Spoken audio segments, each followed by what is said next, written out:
Paramashivoham Om Nityananda Paramashivoham Om Nityananda Paramashivoham Om Nityananda Paramashivoham Om Nityananda Paramashivoham Om Nityananda Paramashivoham.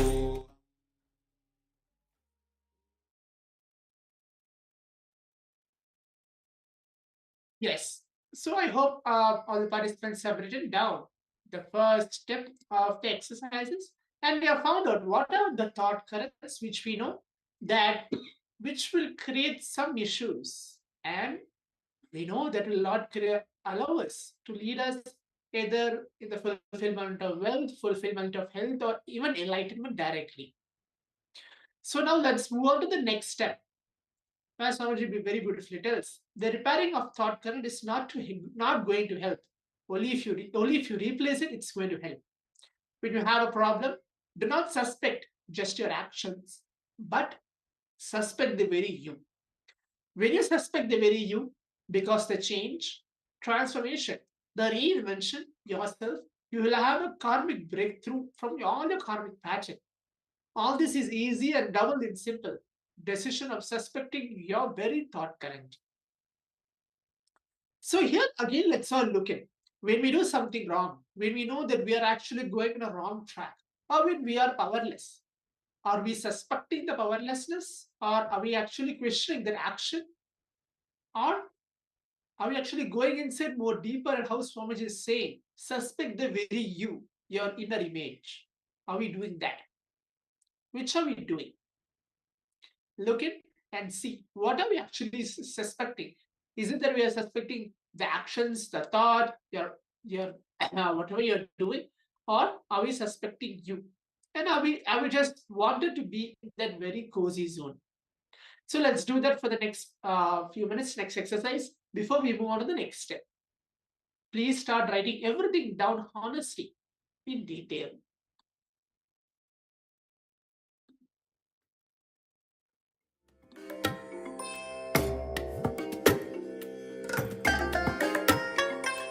I bless you all.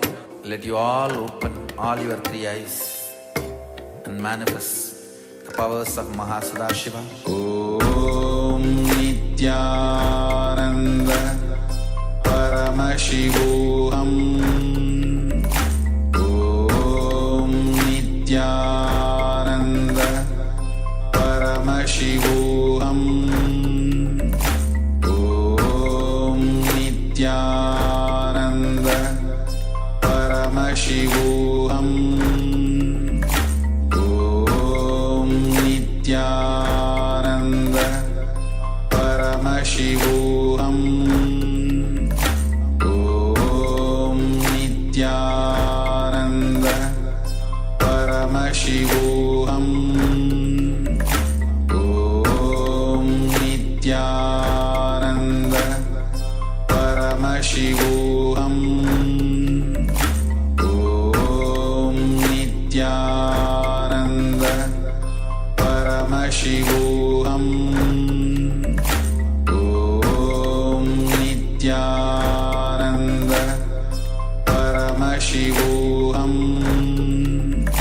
Om Nityananda Paramashivoham Om Nityananda Paramashivoham Om Nityananda Paramashivoham Om Nityananda Paramashivoham Om Nityananda Paramashivoham Om